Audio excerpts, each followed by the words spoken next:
Now come to the Hume Rothery rule. Okay, so what they say, this is also kind of the mixing. Okay, what they say is say, set of the empirical guidelines used to predict the formation of the substitutional solid solution in a metal alloys. Okay, so what the kind of the things that we are basically going to use this particular rule for substitutional. Okay, because I mean this is not common. This is not common. This is not general, generally happen. What they are, what the kind of the things that we are basically, having this one substitutional, right? So for substitutional, that we are going to use this particular rule. What it say?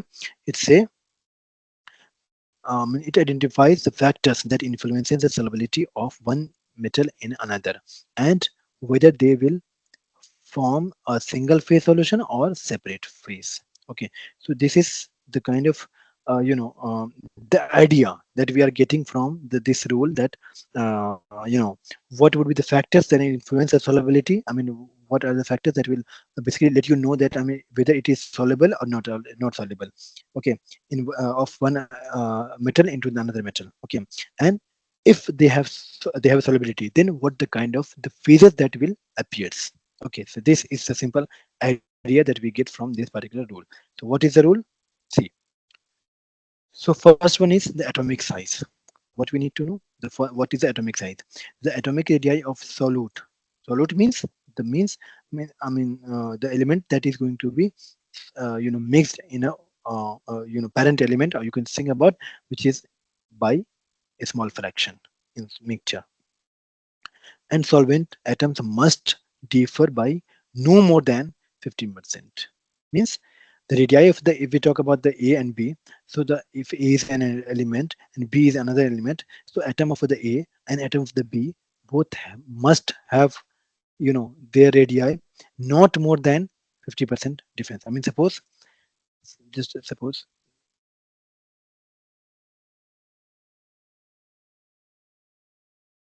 this is A. Array.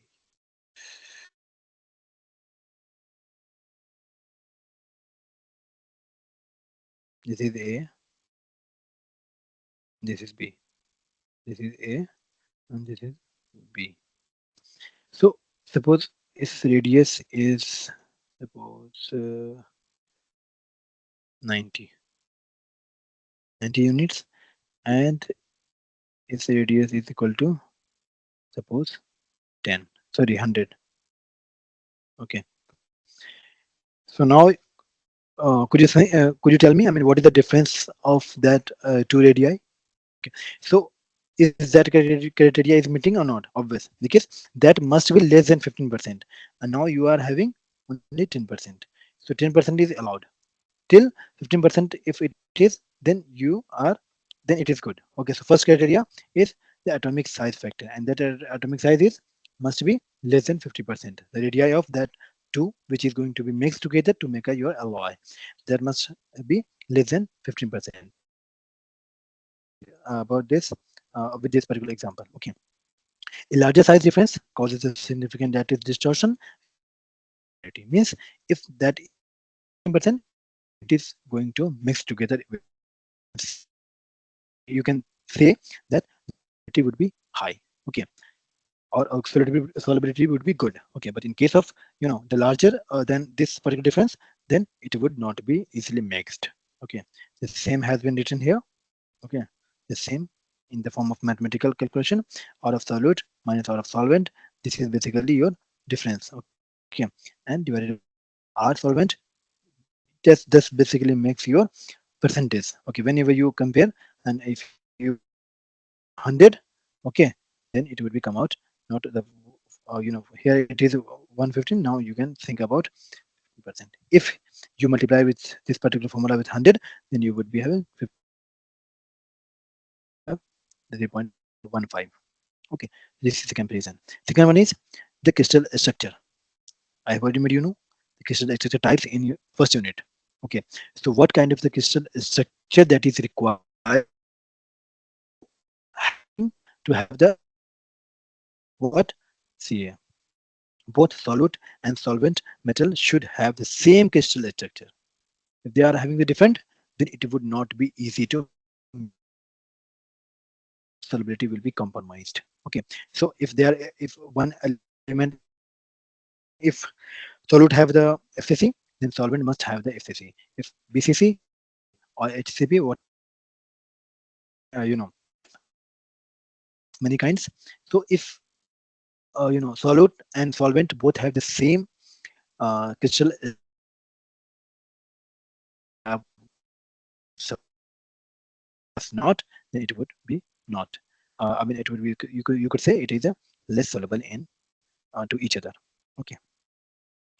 So mismatch structure reduces the likelihood forming solid solutions. Means they would not mix together easily, or solubility would be less.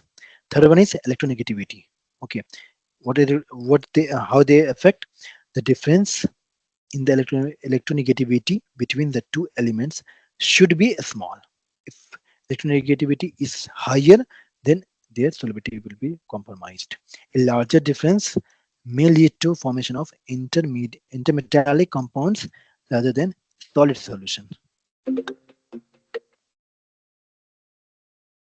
Okay, so electronegativity must be less or should have the small difference.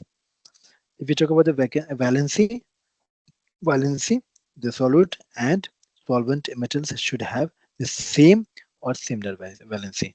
Metals with higher valency tends to dissolve more easily in metals with lower valency.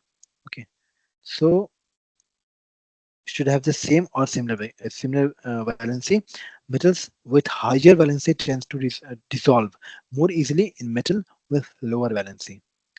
I mean, I have written something confusing here. They just contradictory related. Must have to.